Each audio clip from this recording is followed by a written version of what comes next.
guys, it's Amy from Nail Polish Baby 90 and welcome to today's video. Today I'm here with a different video. I've actually been thinking about doing this for about 4 or 5 months and in the process of filming it for about 2 months. Anytime I do a video with close-ups or new techniques, I get really over analytic of it, and even though I'm filming this today, which is like the 2nd of April, who knows when I'll put it up because I'll probably look over it a million times. But as you would have seen from the title, I'm trying out special effect nail polishes. Now, special effect nail polishes are not something that I've ever worn, even from the basics of thermals, magnetics, I don't have a lot of experience with them. So if you are new to nail polish or new to those and you don't know what you're doing, I don't either. This is kind of explaining my journey with them. We have 7 polishes to talk through and we have swatches, a little bit of video clips. So I will get started before this becomes a really long video. So what is a thermal nail polish? It literally is what you hear on the tin. It changes with heat. So the idea, I guess, is that if you have long nails that go past your skin, that you will get some sort of natural ombre effect from it. It also makes really good for swatch photos and like graphic design and things on your nails to see nail polish in different colours. Throughout the years the colours have got more adventurous and you can have all these like splattered ones and things. So that's the idea of a thermal nail polish. It changes with the heat. So if you're somebody that is particularly hot or cold, it will change with your body temperature, and as you move in and out of your house and go in and outside, it will change putting your hands under water. So it's just a really fun effect to have, and it's probably one of the first special effect polishes that I was made aware of. Now I have worn thermals in the past and taken swatch photos of things, but it's not something that I've ever worn other than the purposes of taking a swatch. Sometimes thermals are...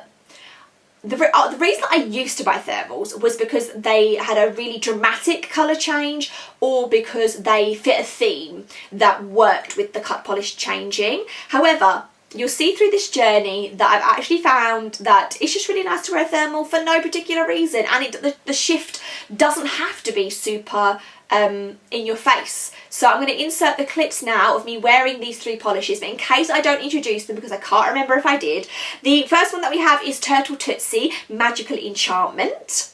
We then have Danglefoot Sand, Sea and Nail Polish. And bringing up the rear, we have by Dany, Vianna, Remembrall. So here is the close-up transition of this Turtle Tootsie. This did come out in December 2018, so I wasn't expecting it to be a great transition still, as we know some thermals do die over time. But my lovely children's cups are going to be the water here for us. So the green is cold and the blue is hot.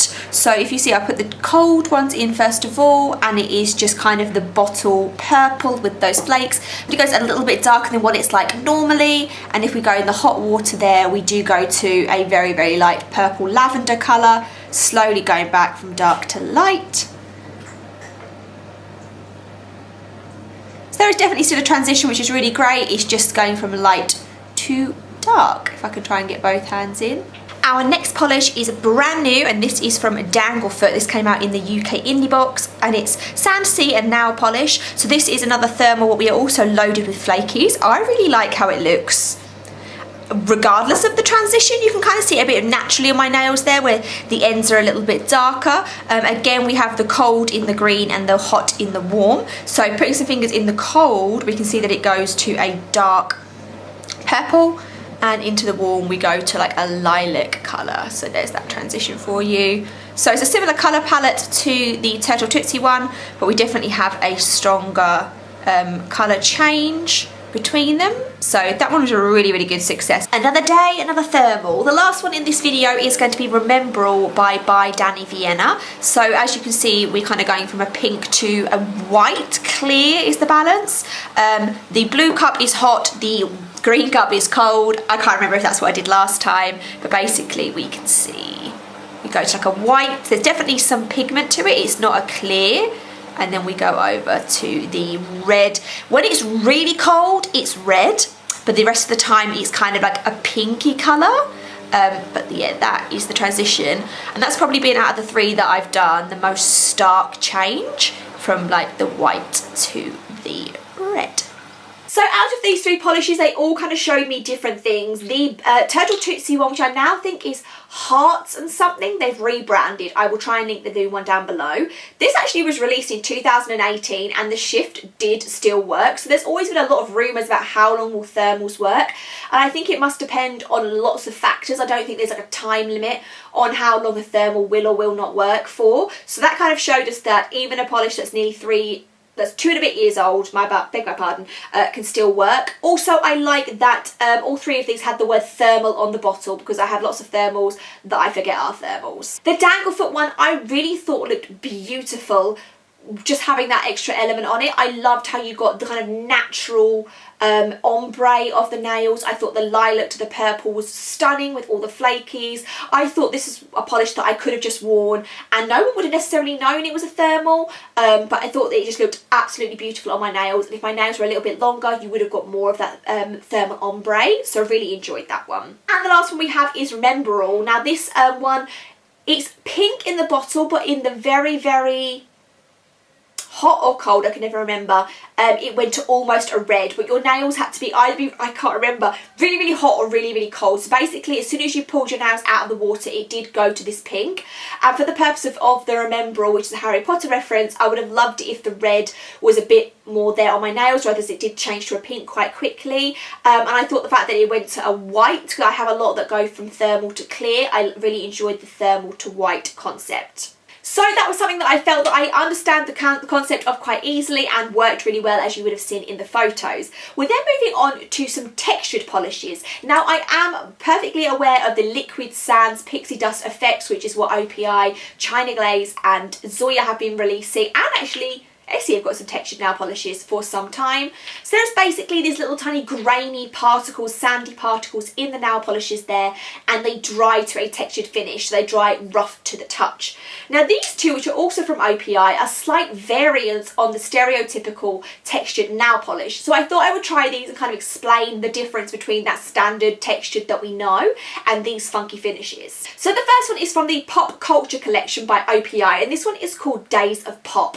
Now this was meant to be kind of like a pop art type vibes. There was maybe 4 or 5 of them, and I picked up this nice mid blue. Now it does have a slight blue flash to it. It's very sheer. There's no video footage of this to show you, but basically where I just described those really, really grainy textures in pixie dusts, I would say this has those exact same particles in, but maybe a quarter of the amount. So it definitely still dried down to a slightly textured finish, and I would say the particles in the polish were very much still the same as what you would have used in a pixie dust, but just at a lot less ratio. It was very weird. I think that these would have been better received if they were more opaque. The base was more opaque, because that was my real problem. 3 coats and it was kind of just about there. So if there was a little bit more opaque, I think there would have been a little bit more fun. But I think, using my up-close study, that is the difference between a regular pixie dust and these Pop Culture polishes. I then thought I would try out one of the Leather Effect polishes from OPI. These, I believe, were only released as part of the Grease collection. Now, when that collection released, these actually weren't available in the UK. The collection kind of came over as a 12-piece, and we didn't get the addition of the Leather Effects. So I just went with the straight up black, which was called Grease is the Word.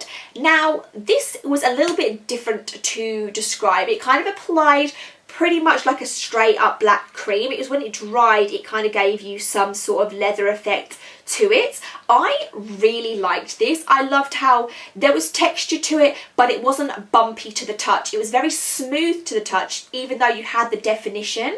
And I felt that the raised particles almost dried matte, so you kind of had part matte nail polish, part shiny nail polish, and thus gave you the leather effect.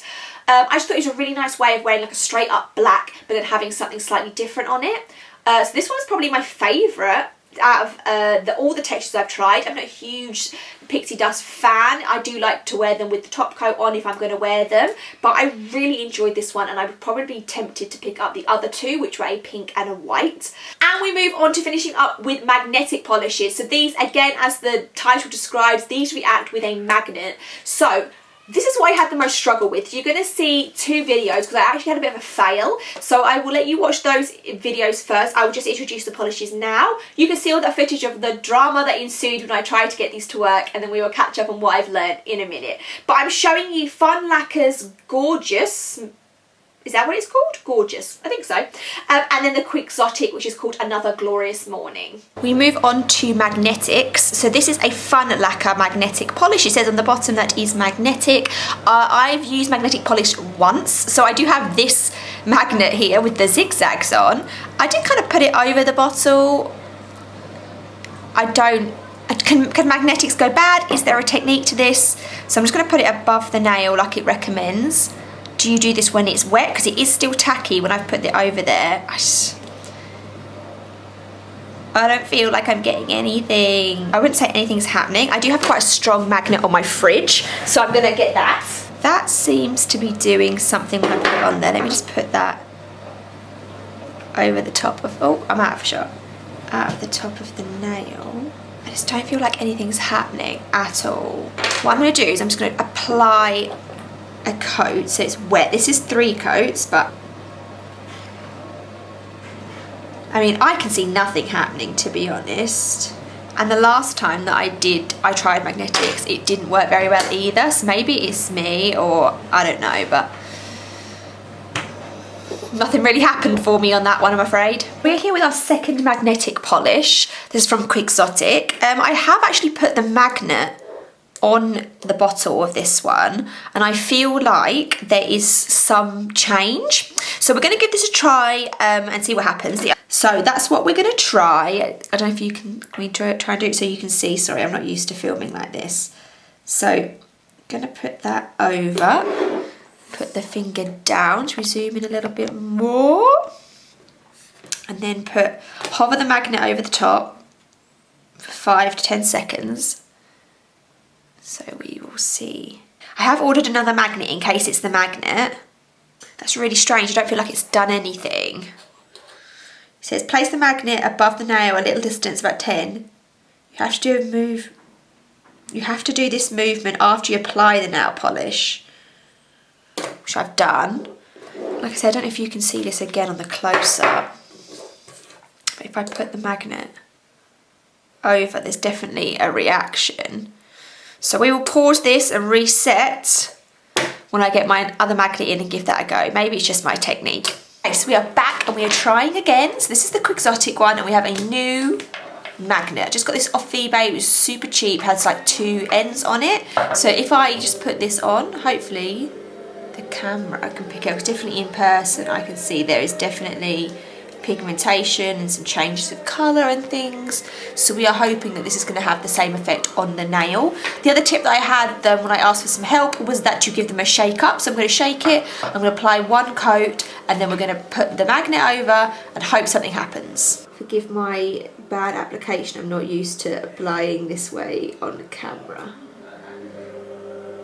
Okay, so there we have it, and we're going to apply. Okay, and we've given ourselves a line on the tip. That wasn't exactly the look I was going for, but we'll try the lip one as well. Okay, so I've kind of given myself like a whoosh line, if that's even picking up. So something's happened, so that is kind of a good start. Obviously this is just the base layer, so that was just a good little play around for me, more than trying to get it perfect. This is a cat's eye one, but I don't really know. Oh, I guess that might have affected. So again, we've just kind of got like a straight line over it. So this is probably my technique for sure. Actually, am I meant to be doing it like on a diagonal? That's what everybody seems to do.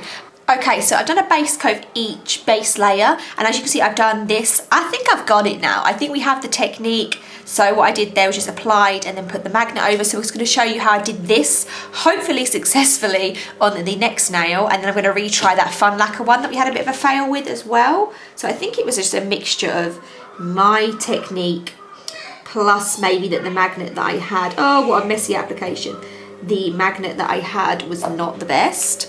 So sorry, this is probably going to block off.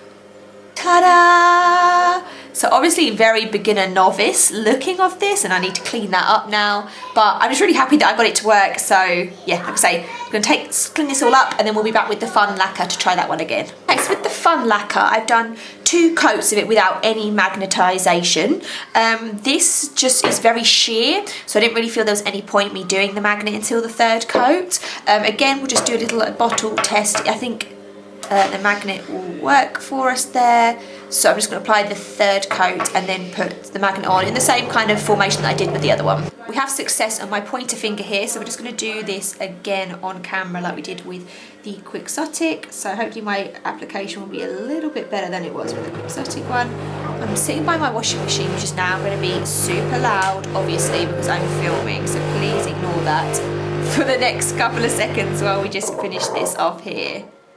And hopefully, ta-da!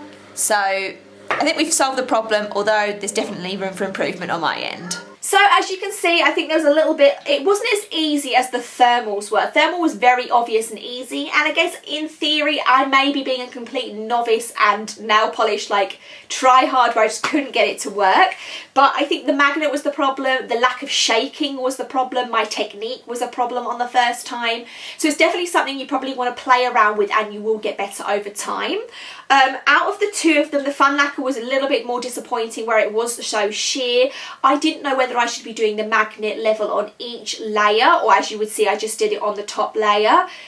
This one, it didn't really show up in the photos, but on my nails I could definitely see that it was working. So that one was a little bit of a failure for me. However, the Quixotic, I think you can see it in the photos, but I thought that the effect was really good. I love the colour change between the pink to green, and it was worked a lot better than the other one that I did. I did ask on Instagram if people know if magnetics stop working after a time. I had a mixed response. Some people were like, not that I've ever heard of, and then other people were like, not that I've heard of, but maybe, because we're presuming, I guess, over time all the particles could kind of disintegrate. Both of these also said that they were magnetic on the bottles, which I do really appreciate. And even the Quixotic did say shake me, which I obviously ignored the first time around. Are magnetics something that I would wear again after doing this? Definitely yes. I think so. It's something before that I would avoid at all costs and I would never try. However, now I've got kind of, I know, a good magnetic tool in there and I kind of have some sort of basic technique. It does look really fun, and there's Starly, I think, that's recently released a whole like collection of polishes in the magnetic range. I know Danglefoot does them a lot, so I've definitely got a lot more appreciation for them. And also for me, it wasn't as hard as what I thought. It was a lot harder than what I thought it was going to be. Just a little video on me trying to become less of a novice when it comes to special effect nail polishes. The only other ones that I could really think of that were in existence were, there is some that are like solar or sun reacting ones that I've seen. I think Barry M did some in the past. I've not seen a ton about them, but there's definitely some sort of UV ones that exist out there in the world.